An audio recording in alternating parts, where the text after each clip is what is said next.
estamos?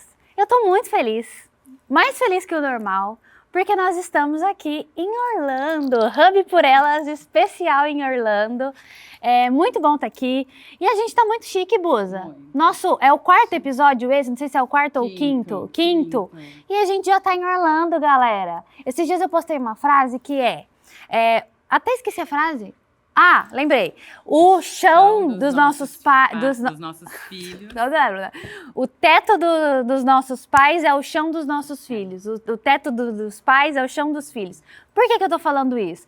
Nós somos filhos do Hub Podcast. Eles, batalharam uns 4 anos e chegaram aqui em Orlando agora. A gente no quinto episódio. Não sofremos nada. E ainda chegamos com uma convidada muito especial. Vocês já viram aí, já clicaram sabendo quem ela é. Nós estamos aqui com a Tamires. Muito obrigada. Tamires que escreveu a música Quieta Minha Alma, a gente vai falar um pouquinho disso. Tamires, antes de você se apresentar, sua melhor amiga, se ela estivesse sentadinha aqui do nosso lado, conversando, tomando um cafezinho aqui com a gente, nessa sessão de terapia, nesse bate-papo, o que ela falaria da Tamires? Como ela apresentaria a Tamires? Eu acredito que ela diria que a Tamires é radical. Uau! Por quê? Me conte por que radicalidade. Porque o Evangelho de Jesus me tocou, né? E eu acredito que Cristo Jesus, ele é radical. Não tem nada mais radical do que Deus virar homem, Deus encarnar para cumprir a sua promessa, né? Para realizar o seu plano. Tem um livro que eu gosto muito chamado Chega de Regras, que ele define como o plano Emanuel. Eu gosto desse termo que ele usa para falar do plano de Deus, né? O plano Deus conosco. Que Deus, desde o proto-evangelho, desde que ele apresenta lá em Gênesis 3,15, ele apresenta o evangelho, ele vem desenrolando ao longo da história todo o seu plano para que isso culmine em uma coisa. Ele seja conosco, nós seremos o seu povo, ele será o nosso Deus. Então ainda não acabou, nós ainda vamos ver do Senhor cumprir todo o seu plano, mas quando eu olho para Jesus e a maneira que o Evangelho do Senhor me afetou, eu acredito que isso me tornou radical pela vontade de Deus, né? Assim como Jesus, ele fala, eu tenho uma comida, uma bebida, eu vou fazer uma coisa, é a vontade do meu Pai. Então assim como ele era, eu busco viver assim a minha vida, eu quero ser radical pela vontade de Deus. Amém, a Bíblia é clara, né? O crente é sim, sim, não, não. É quente ou frio, o morno não tá aqui, não. Amém, essa radicalidade é importante para nós em várias esferas, assim. E antes da gente começar o nosso papo, queria apresentar para vocês e te presentear com alguns presentes dos nossos patrocinadores. O primeiro é um óculos da Dora Glasses, que a Dora, ela transforma essa questão da necessidade. Eu, por exemplo, uso óculos de grau, então ela tira essa questão da necessidade de usar um óculos para virar um acessório, para compor um look maravilhoso, né, Boza? Obrigada, Dora. E você conta também na loja com atendimento especializado, né? Não só pessoalmente, mas também através do atendimento online, com consultoras de imagem, né? Elas não se definem como vendedoras, porque elas ajudam você na escolha para o seu estilo, para o seu dia a dia, para aquilo que combina mais com o seu rosto. Então você chega lá às vezes e pode ter até uma ideia diferente da que você estava buscando, porque a ideia é que você tenha vários modelos, elas têm um preço muito acessível, então você consegue ele ter 5, 6 óculos, é bem legal. A gente vai deixar o Instagram delas aqui, chama lá, escolha seu modelo. Não vai se arrepender, elas são incríveis. Nosso outro patrocinador que mandou um presente para Tamires é a Santo Luxo. Eu sou a modelo oficial. Looks práticos para o seu dia a dia, para trabalho, para rolê, enfim. Fala um pouquinho mais da Santo Luxo. É uma loja também maravilhosa. Elas trabalham com todas as numerações, né? Trabalham do PP ao G1, G2, assim. Então, para vestir ali mulheres reais, de todos os biotipos. E elas trabalham também por WhatsApp, elas atendem no site, um atendimento personalizado e exclusivo, maravilhoso. Elas enviaram assim, um kit de perfume para o lar, que é um cheiro maravilhoso. E o último patrocinador é a Sobrancelhas, que é uma empresa muito renomada, já tem em vários países. Eu aposto que no shopping da sua cidade você já foi numa franquia da Sobrancelhas. E eles têm mais de 10 anos de experiência, né, no mercado da beleza. Muito legal. Inclusive, a gente está te dando aí um kit de skincare, que é uma nova linha que eles estão fazendo, é muito legal. Nós também vamos deixar o Instagram aqui, fica ligado. E esses são os nossos patrocinadores. Nossos parceiros maravilhosos. Maravilhosos. Bora pro nosso papo, então. Aquieta Minha Alma, Tamires. Essa é uma música que particularmente mexeu muito comigo. Já indiquei para paciente em sessão, já fiz um auê com essa música, já trabalhei com os jovens. Eu me lembro de uma experiência muito específica em um GC que eu estava liderando. E assim, a queixa do momento era a questão da ansiedade e também uma coisa, até eu me lembrei disso agora, era dessa coisa de as meninas procurando seus maridos, namorados, e aquela ansiedade por encontrar alguém. E ministrando o GC, o Senhor me tocou muito forte com essa música. E assim, eu não canto, não toco, mas eu toco. Eu sou filha de pastor também. Então é aquela coisa, alguns nascem com o dom e o talento, outros nascem com a necessidade de ter que fazer.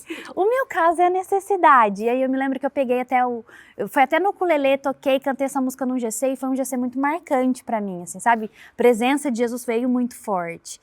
E falando muito do que a gente traz aqui no podcast, dessa questão da alma, né? O que é a alma pra gente, Buza? Conta aí. Na verdade, a alma é tudo que sente, né? É tudo o que você não tem controle. Eu costumo dizer que a alma não é concreta, né? Então, a alma é onde, se você não cuidar, ela pode... A alma, ela tem dois caminhos, né? O bom e o mal. Então, se você não cuidar da alma, se você não cuidar dessa saída da vida, que é onde está o coração, né? De onde procedem as saídas da vida. Se você... Eu acredito que é a fonte. A alma é o que você não tem controle e é a fonte de todas as coisas. Então, eu acredito que é onde você tem que cuidar, é onde você tem que regar, é onde você tem que conectar com Deus. Nós somos corpo, alma e espírito. E muitas vezes a gente se preocupa com o corpo, né? A gente tem a preocupação da saúde, do cuidado da alimentação.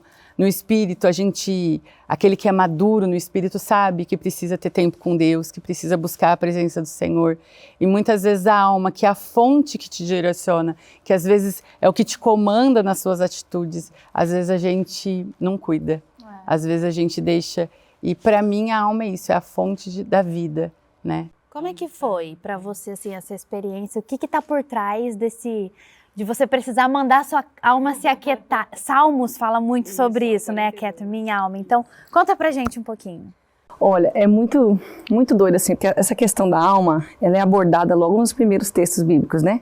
Lá em Gênesis, a Escritura diz que Deus formou o homem do pó da terra, soprou, né, a vida nas suas narinas, e aí diz, e passou a ser a alma vivente, né? A alma é esse resultado do corpo com o espírito, com a vida de Deus soprada dentro de nós. Então, ela é um produto. E aí, por causa da queda, a gente tem tantas coisas, hein, acontecendo dentro dela que não deveriam estar acontecendo, mas que o Evangelho de Jesus é a resposta para todas as coisas, né? E aí, comigo, eu estava... Com 14 anos, mais ou menos, eu fui diagnosticada com epilepsia. E eu tinha o que os médicos chamavam de grande mal, né? Então eu tinha várias convulsões por dia, às vezes eu me urinava. Era assim, bem difícil. Assim, para um adolescente, né? Acho que uma coisa já é para um adulto maduro, que, né, processa, prepara. Ou teoricamente deveria processar as coisas um pouco melhor, mas outra coisa é um adolescente, né? Vivendo ali, poxa, no meio dos amigos e tal.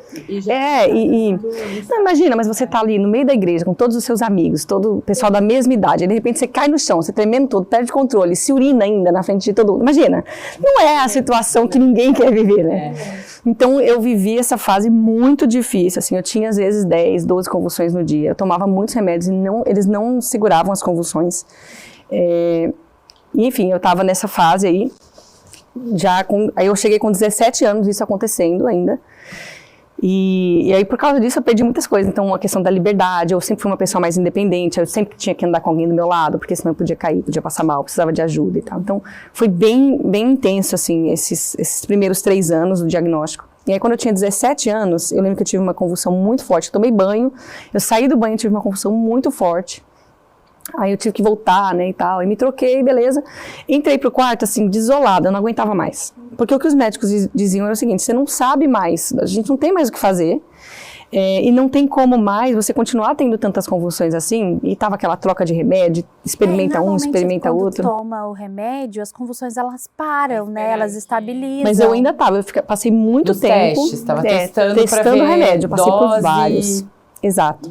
E não tinha, inclusive, ainda ajustado. E aí, eu me lembro deles falarem assim, olha, a gente não garante como é que você vai voltar da próxima convulsão, né? Você pode voltar com alguma sequela, porque a gente tá falando do cérebro, são descargas elétricas muito fortes. E eu me lembro que eu tava assim, cansadíssima, assim, não aguentava mais. E eu vivia nesse meio tempo que tudo isso estava acontecendo, sempre tinha uma coisa assim, sempre tinha alguém desinformado, né? Então, isso é demônio. Sempre. Ou outro que, não, isso aqui é algum pecado que você cometeu.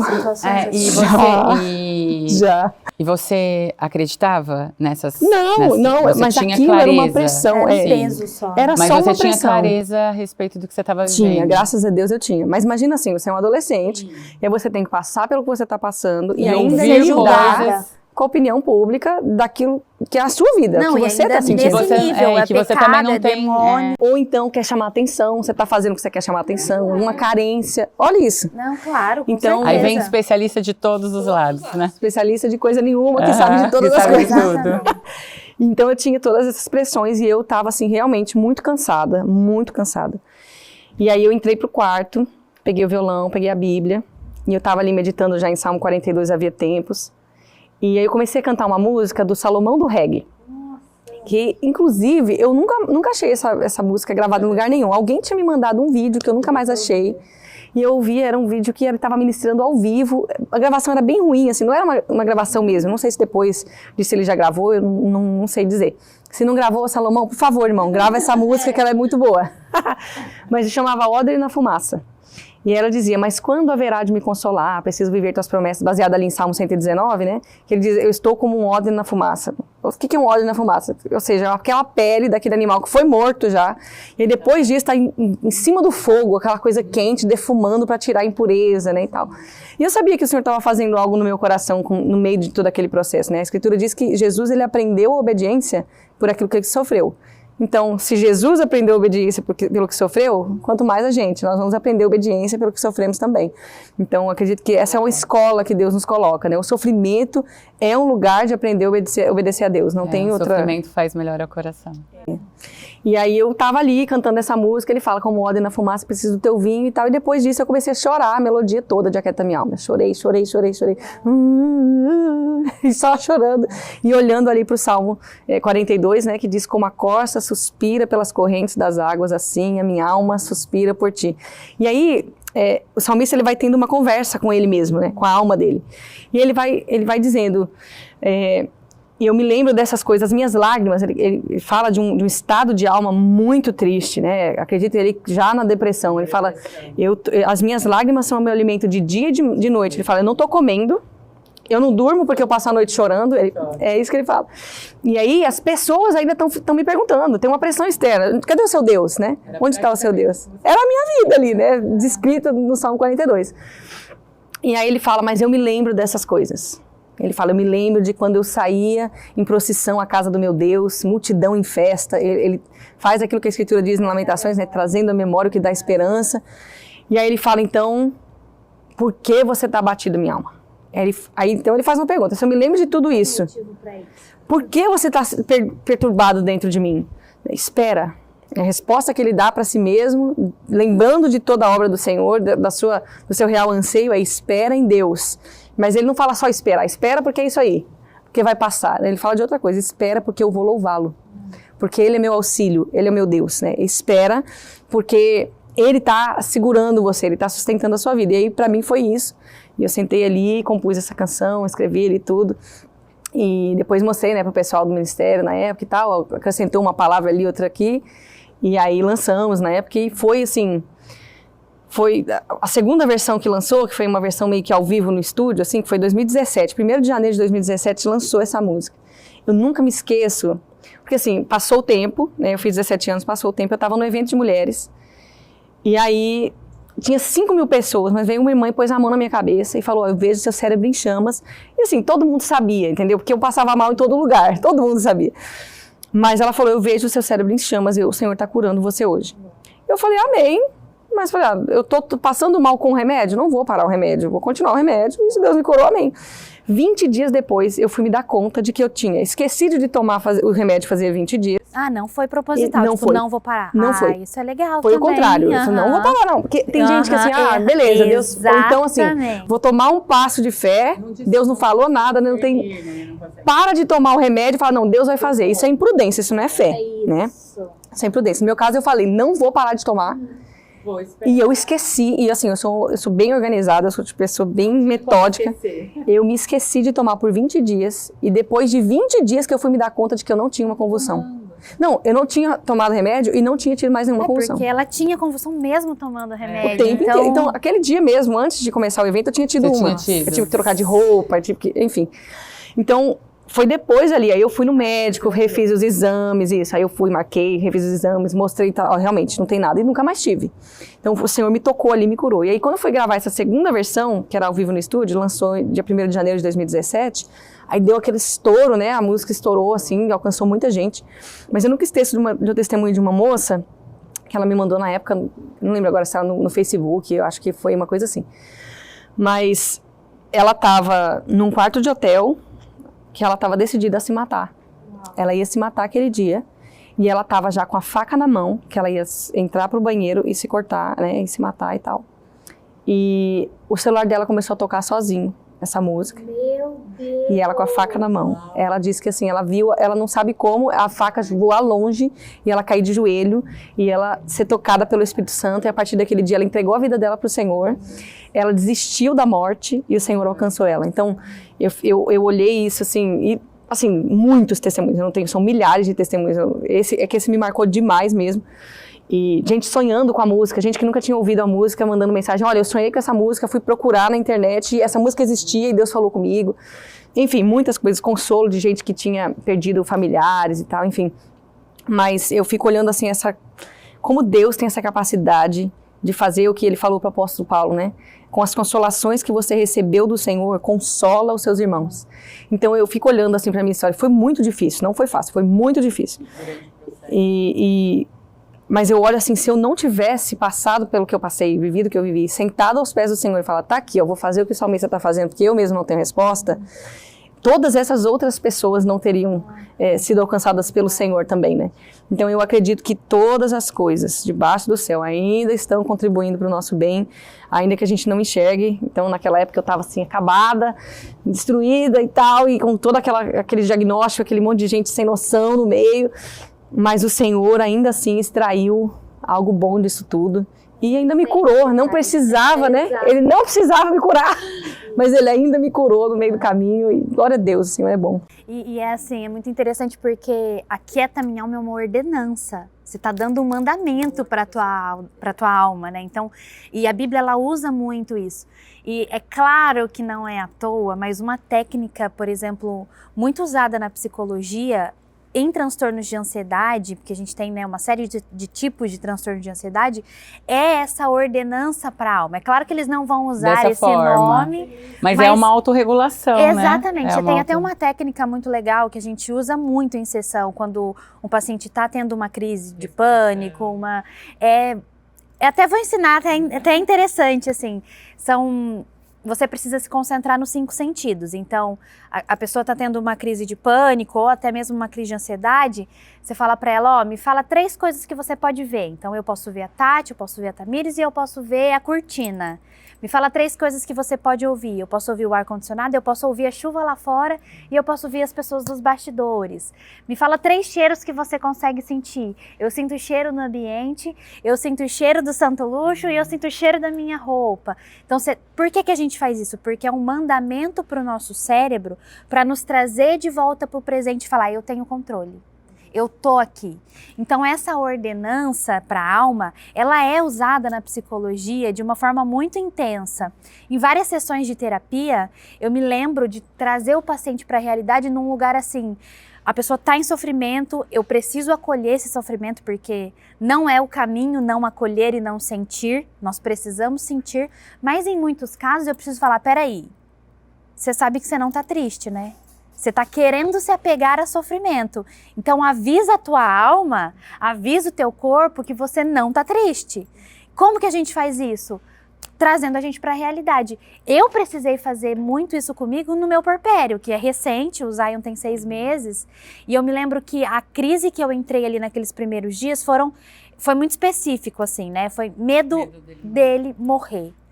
Eu passei 15 dias dormindo de óculos e olhando de 5 em 5 minutos para ver se ele estava vivo, porque eu entrei nessa paranoia de que ele podia morrer a qualquer momento. Então, eu me lembro que dava 6 horas da tarde, eu entrava numa coisa chamada Hora da Bruxa. Uma angústia desesperadora. Aí eu tava com a minha mãe e com o Felipe, eu começava a falar pra eles, tá me dando um negócio ruim, eu tô sentindo aquele negócio, pelo amor de Deus, eu preciso fazer alguma coisa. Muitas vezes eu entrava num carro pra ir na farmácia, porque eu precisava sair vamos dar uma volta, pra relembrar. E depois desses 15 dias, por isso que eu entrei nesse assunto, eu comecei a mostrar pra mim mesmo, sabe? Falar pra mim, Stephanie, tá tudo bem, ele não vai morrer. Aquieta minha alma, olha pra realidade. Eu acho muito interessante, a gente não pode falar isso de todos os louvores, a gente sabe que os louvores, eles nascem, né, em diversas situações diferentes. Mas o que eu acho lindo dessa canção é que ela é uma oração. Então, muitas pessoas, né, em todo o mundo, em algum momento, podem ter ouvido essa música sem conseguir falar uma simples palavra.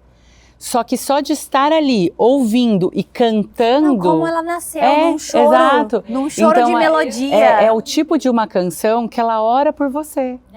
E eu acredito que é uma canção realmente... Claro, a gente pode louvar ela na igreja, num outro tipo de ambiente, cantar ela ali num GC, né, numa célula...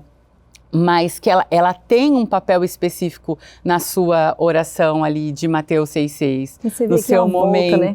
Porque ela é um resultado de um salmo. Sim! Que isso, a escritura, tá cantando a escritura. Então, eu não consigo orar, pega um salmo, criatura. Exato. Fala ali, ora, entendeu?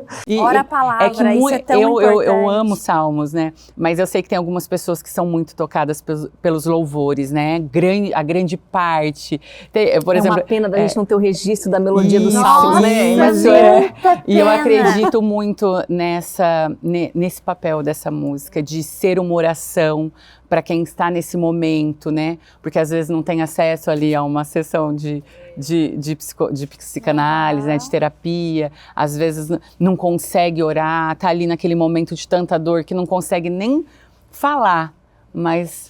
Então, se você não ouviu, pode ouvir essa música no seu momento. No puerpério foi difícil para você também, essa questão. Olha, porque você tem um bebê ainda, né? É um bebê grande, mas é um bebê ainda é um bebê. Depois dos 2 anos, a gente para de achar bebê. Falam que pra mãe vai ser bebê pra sempre. A minha tá com quase 5. Tenho certeza. E é bebê. 1,20 m é bebê. Olha... Para mim foi muito difícil essa fase, assim, mas eu acredito mais porque eu passei tudo que eu passei no parto, no pós-parto, né? Então, eu passei uma cesariana sem anestesia, depois de 26 horas de trabalho de parto. Não, eu passei 22 horas em trabalho de parto. Aquilo ali é a maior dor do universo, eu estava exausta. Cansada. Acho que o cansaço foi pior que a dor. Não, eu também acho. Eu tenho certeza. Você pretendia que fosse um parto normal? Tudo normal. Assim, eu tava no estado do Missouri, se preparando né? para isso. Isso, eu estudei tudo que eu tinha que estudar, né? Fiz todos os cursos com as doulas. A gente fez tudo, fiz tudo que eu podia fazer. Todo o meu papel eu fiz. Também. Só que acontece, o meu bebê tinha 4,5 kg. Para começar. 4,5 kg. A segunda coisa é que eu não sabia, eu fui saber disso depois, mas ele estava virado. Ele estava de na rosto. Posição. Não, ele estava assim de rosto, assim, ó. E falam que é mais difícil ainda. Não é nem... Até quando ele está sentado, é mais fácil. Mas quando ele está de rosto, ele fica fazendo esse movimento assim, ó. Vai e volta. E entra assim nessa... O Zion também estava virado. Enfim. Ele virou durante o parto, na verdade. Ele também. E aí eu acredito que sim. Porque você ficou quantas horas? 26. E aí eu empurrei ele 4 horas e eu pedi anestesia em determinado ponto, que eu já estava morta. Você já não aguentava mais. Mas não pegou. Então não pegou a anestesia. Eu pedi, eu já estava com 8 centímetros de dilatação. Aí eu pedi... Você chegou a 10? Cheguei a 10, empurrando. Aí tava falando, aqui, vai nascer. 4 horas de vai nascer. Eu, gente, não ia. Vai nascer, não vai. Não consigo mais. E aí, enfim, foi depois disso eu fui para a sala da cesariana, mas eles aplicaram anestesia, não pegou de novo. E aí eles me apagaram, né? Então senti tudo, foi assim, foi aterrorizante. Mas depois disso eu tive a hemorragia, né? Eu tive eclâmpsia. A pressão subiu, aí eu tive muita hemorragia, eles me deram muito remédio. Quando eu voltei de lá da sala da cirurgia, eles não puderam me dar nada, eles não me deram nenhuma medicação. Então, eu só gritava. A sensação que eu tinha era que eu ia colocar o hospital abaixo, a base do grito. Porque eu não conseguia me mexer e eu não conseguia fazer parar a dor.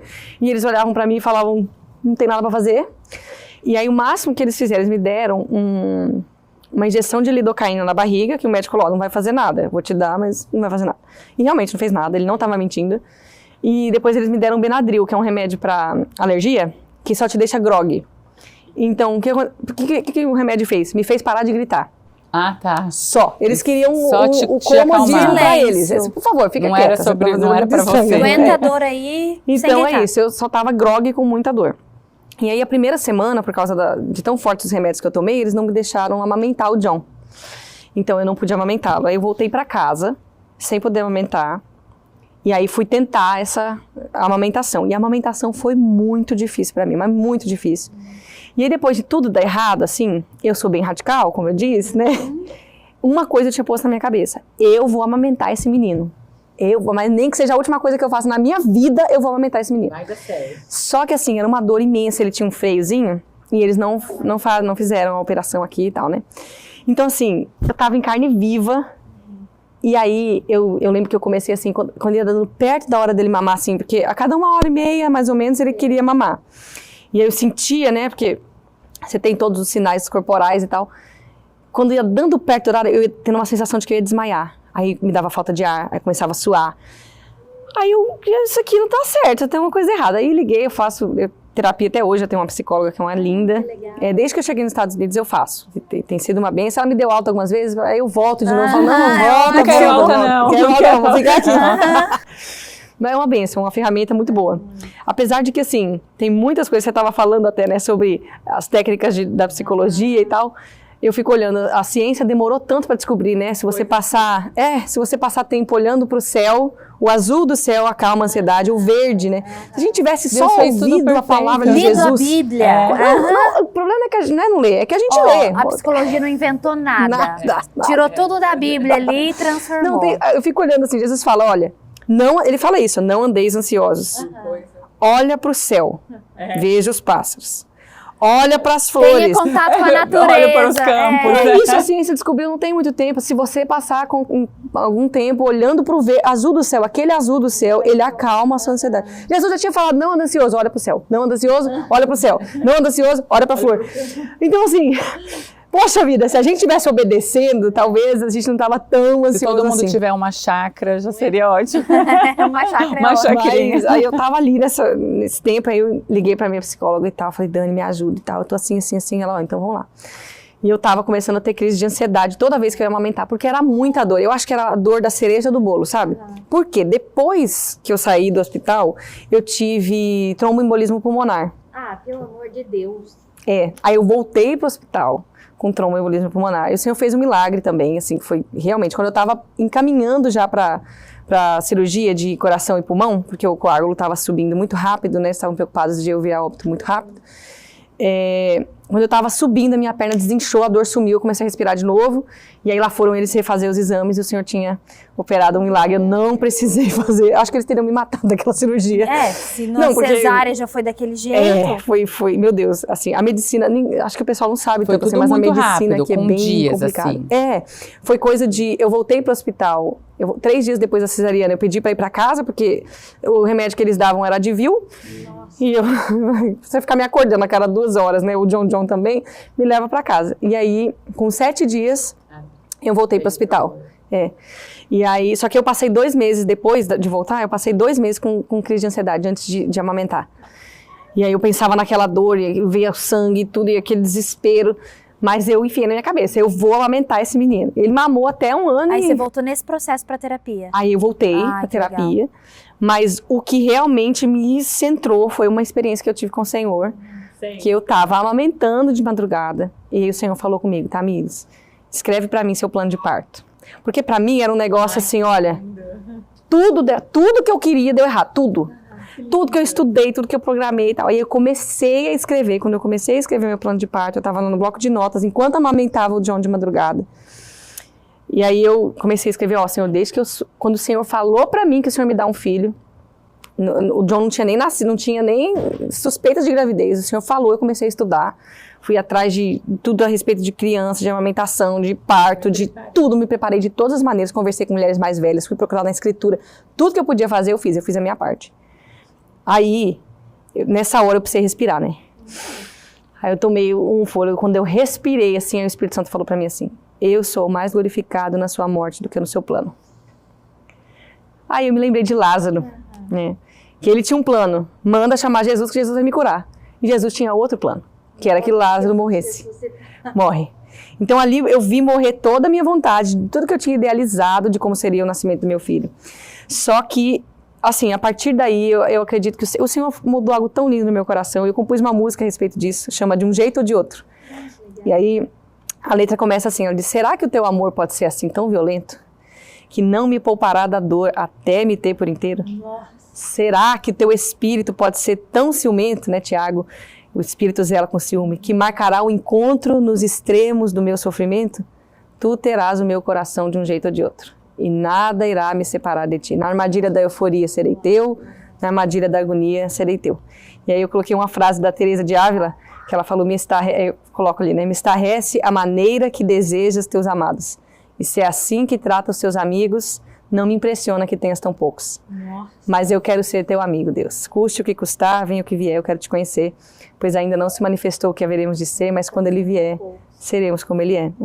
E aí eu compus essa canção ali, foi dali que nasceu o livro Maranata, Meus Irmãos, que eu estou lançando agora, de algo que o Senhor realmente falou comigo a respeito da sua noiva, de tudo que ela ia passar, porque a Escritura compara a volta de Jesus com uma mulher dando à luz. Eu falei muito disso no meu relato de parto. Uma mulher dando à luz. Eu tive uma experiência muito específica, assim, quando a minha bolsa rompeu e de fato eu entrei num trabalho de parto ativo, eu me lembro que eu só gritava que nem uma maluca.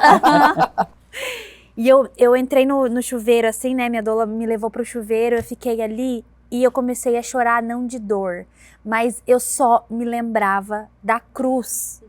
Eu falava, Jesus, que amor é esse que se colocou nesse lugar? E é claro que não estava me comparando com a cruz, né? Mas é que a gente chega num nível de dor tão grande, tão extremo. Tão grande para nós, se você está disposta a passar por esse nível de dor por um filho. Exatamente. Imagina Deus virar um homem e ser exposto daquele... O povo fala de violência obstétrica, né? E tal, tantas coisas que acontecem ali na intimidade da mulher. Eu vivi algumas coisas. Mas Jesus estava nu na cruz, exposto, assim, que violência, né, contra o Senhor e ainda assim ele estava disposto, ainda estava dizendo, Senhor, Pai, perdoa, porque eles não sabem o que eles estão fazendo. Meu amor. Deus, muito amor. Olhar para isso é magnífico, assim. Mas aí foi isso, e eu estava nesse período do puerpério, eu estava num inverno rigorosíssimo, e eu não podia sair de casa. A gente passou 3 meses trancados em casa, assim, então foi muito difícil. E eu lembro que não acredito que era de maldade, assim, mas tinha muita gente dando a luz perto, assim, também muitas amigas. Então eu recebi, todo mundo ótimo. Eu tinha uma amiga, eu recebi uma visita que, assim, eu não queria receber visitas, mas eu acabei recebendo uma porque eu tava, assim, necessitando de uma ajuda, não ia ter jeito, né? Eu tava muito debilitada, não posso. É assim que eu cheguei em casa, eu não tinha segurado meu filho ainda. A pessoa entrou no quarto segurando o John assim, ó, e falando assim, você viu fulano de tal? Ela pariu em 5 minutos, fez 3 empurrões e deu. Tudo que ela não precisava falar. Eu lembro assim, só escorreu uma lágrima assim no meu rosto, do tipo, Jesus, por que comigo tem que ser mais difícil? Na hora, né, esse pensamento, assim, de tipo, aquela... E de repente, de um lugar vulnerável e tal, mas até de falar assim, peraí, né, se o senhor podia fazer, por que o senhor fez assim?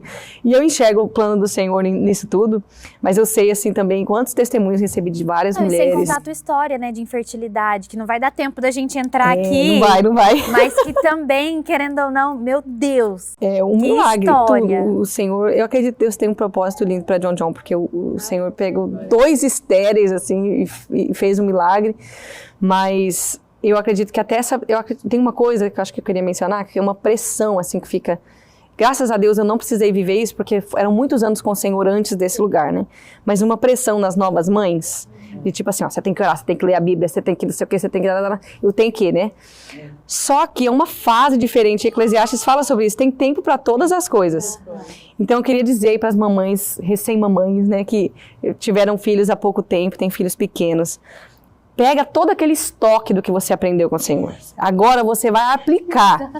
Se você conseguir ler um versículo na semana, glória a Deus. Mas o importante é que você trocou 10 fraldas no dia, né? A gente tem que lembrar que Maria viveu essa fase, né? Imagina, gente, ela trocou a fralda de Jesus. Jesus comeu a sopa dela, sabe? Então, tem coisas que elas são práticas, mas elas também são eternas, elas também são divinas. Você está cuidando de uma alma eterna, de um filho de Deus. E talvez, naquele momento, o mais importante, a coisa mais essencial não vai ser cumprir o seu plano de leitura bíblica anual. E a gente que está acostumada a fazer grandes estudos bíblicos, leituras prolongadas. Eu lembro que a Louise nasceu na pandemia e também era uma situação super específica, a gente não conseguia sair, não tinha tempo com muitas pessoas, é que você falou agora disso, eu lembrei. E aí eu tava sentindo, eu gosto muito da busca do secreto para sentir mesmo a presença de Jesus, para falar com ele de forma diferente. Eu gosto muito desse momento. Eu não conseguia chorar, fazer. E eu comecei a pedir para Deus. Eu quero sentir a sua presença, Senhor, me visita. Eu sei que o Senhor me vê todos os dias, tal. E aí, né, nesse meu desejo, teve um dia que eu tive uma experiência maravilhosa. Eu fazia ela ninar nos braços, né? E aí, uma das vezes eu tava fazendo ela ninar e eu cantava corinhos da harpa antigos que minha mãe me ensina desde sempre. E eu comecei a cantar para ela dormir e a presença do Senhor se manifestou. E eu senti o Espírito Santo falando, faça sempre assim. É sobre isso. Então eu nunca mais, acho que num período ali de uns 8 meses, eu não deixei, eu começava a fazer ela dormir intencionalmente. Que era o tempo que eu estava, na verdade, ministrando sobre ela, né? E aí eu comecei a aumentar o meu leque de opções de corinhos. E eu sentia a presença do Senhor absurdamente. Sabe que até hoje eu ponho o John pra dormir assim. Eu ponho ele na cama, sento com ele na cama e ele fala, mãe, vamos orar. Aí eu começo a orar, e eu vou orando mesmo, e ele dorme e eu continuo orando. É o melhor momento. Hoje eu faço isso também. Não dá, você tá de olho, a criança vai começar a andar, ela vai entrar na introdução alimentar antes. São muitas coisas. Mas é uma fase. Se a gente pensar bem, com 12 anos mais ou menos, a criança já não quer mais estar tão vinculada aos pais. Você só tem 12 anos. Eu penso muito isso. Tempo. Eu tenho 12 primaveras, eu tenho 12 férias. Agora só tem 10, ele vai fazer 2 anos. Jesus já foi. Eu tenho que apresentar esse príncipe do Senhor sabendo o caminho que ele tem que andar, né? E aí... E assim, pra gente conseguir viver isso, vou voltar no começo da conversa pra gente já finalizar aqui. Muitas vezes nós precisamos ordenar a nossa alma, se aquieta, tem coisas mais importantes aqui, existem propósitos eternos em estar aqui. E muitas mães, né, passam pelos momentos muito difíceis ali no puerpério, e até mais graves que precisam realmente procurar ajuda, procurar um tratamento medicamentoso. Mas nós vamos, em nome de Jesus, assim, ó, você mamãe que estiver passando por isso, por um momento muito difícil, seja tocada, em nome de Jesus, que a sua alma se aquete, você consiga enxergar a beleza desse momento, a rapidez. Outra coisa também que me aliviava muito nesses primeiros dias era isso, tipo, é muito rápido, tá acabando, eu só tenho esses dias para aproveitar. Tem até uma fala, né, os anos são curtos e os dias são longos. É a frase da maternidade. Passa muito rápido. E o meu bebê só tem 6 meses e eu já tenho saudade. Mas, Tamires, muito obrigada. Foi um papo muito legal e a gente tinha muito assunto ainda. É verdade. Se a gente voltar para Orlando, você vai ter parte 2 aqui. E você tá bom? Aceitar, a gente vai ficar feliz. Muito obrigada. Vai ser um prazer. Mesmo. Então a gente vai deixar seu Instagram aqui, você tá lançando o livro, né? Tô lançando o Maranata Meus Irmãos, mas eu lancei esse ano um devocional chamado Aquieta Minha Alma. Meditações para uma alma cansada, assim, são 52 devocionais para você fazer, tem uma tarefa simples para cada dia. Ai, já quero. E ele é inverso, assim, geralmente os devocionais, eles são assim, a pessoa falando, agora você ora assim, assim, assim. Esse devocional, eu fiz um acúmulo aí de 52 coisas que o Senhor falou comigo ao longo do tempo, né, dos anos. E eu fiz como se fosse Deus falando com a pessoa. Ai, Então, que quando legal. ela lê como se Resposta. fosse Deus. Isso, Uau, muito exato. bom. Linda, gente. Então, Dica você encontra lá na loja maravilhosa. Desascope, para Não, quem e tiver. pra Ah, mãe, muito legal. Não, de- maravilhoso devocional presente. direcionado é maravilhoso. Maravilhoso. Muito bom, muito bom. obrigada. Mais Prazer uma estar com vez. vocês. Obrigada pelo convite. isso, É isso, gente. então finalizamos mais um episódio de demais Hub tá por aqui. Elas. Nos vemos daqui 15 dias. Um beijo pra vocês.